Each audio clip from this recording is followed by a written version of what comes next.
This is the start of Seth Speaks, the nature of personal reality. Chapter 4, your imagination and your beliefs, and a few words about the origin of your beliefs. Let us begin. In physical life, your conscious mind is largely dependent upon the workings of your physical brain. You have a conscious mind whether you are in flesh or out of it. But when you are physically oriented, then it is connected to your physical brain. The brain, to some extent, keeps the mind to a three-dimensional focus. It orients you towards the environment in which you must operate. And it is because of the mind's allegiance with the temporal brain that you perceive, for example, time as a series of moments. The brain channels the information that the mind receives to your physical structure so that your experience is physically sifted and automatically translated into terms that the organism can understand. Because of this, physically speaking and in life as you think of it, the mind is to a large extent dependent upon the brain's growth and activity. There is some information necessary to physical survival that must be taught and handed down from parent to child. There are basic assumptions of general nature with which you are born, but because the specific conditions of your environment are so various, these must be implemented. So, it is necessary that the child accept beliefs from its parents. These will enforce the family group when the child most needs protection. This acquiescence to belief, then, is important in the early stages as infant develops into child. This sharing of mutual ideas not only protects the new offspring from dangers obvious to the parents, it also serves as a framework within which the child can grow. This provides leeway until the conscious mind is able to reason for itself and provide its own value judgments. Later, I will discuss the greater aspects of the origin of ideas, but for now, we will simply speak in terms of this life, the one you know. The beliefs you receive, therefore, are your parents' conceptions of the nature of reality. They are given to you through example, verbal communication, and constant telepathic reinforcement. You receive ideas about the world in general and your relationship to it. And from your parents, you are also given concepts of what you are. You pick up their ideas of your own reality.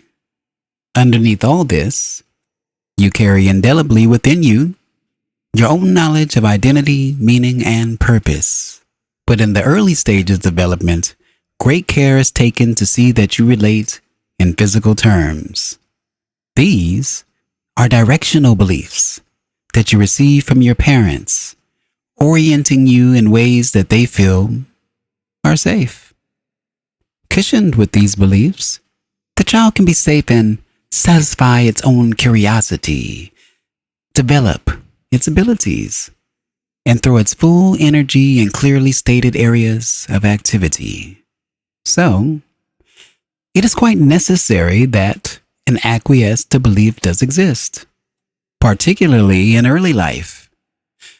There is no reason, though, for an individual to be bound by childhood beliefs or experience.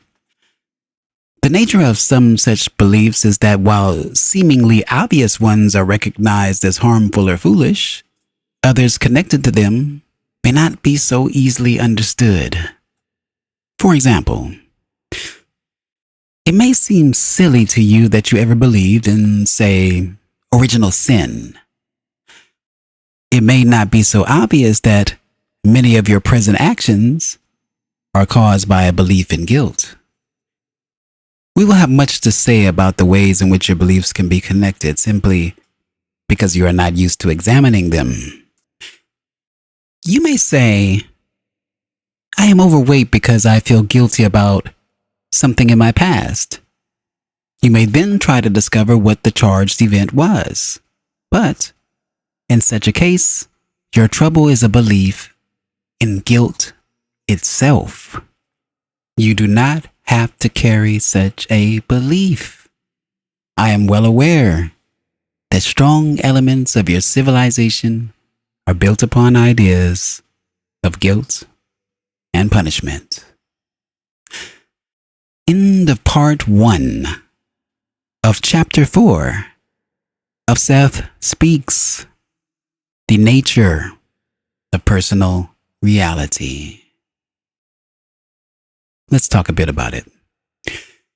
In this passage of chapter 4, Seth is conveying the idea that the conscious mind is closely connected to the physical brain in physical life. The brain helps the mind focus. It helps the mind focus on the three-dimensional physical world, and it translates information from the environment into terms that the body can understand. Additionally, Seth discusses the importance of beliefs that individuals inherit from their parents during early development. These beliefs not only provide protection, but also serve as a framework for personal growth.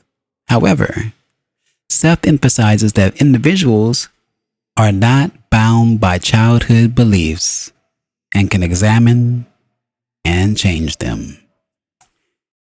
If you've enjoyed this reading, please consider giving it a like, sharing with a friend, and subscribing for more.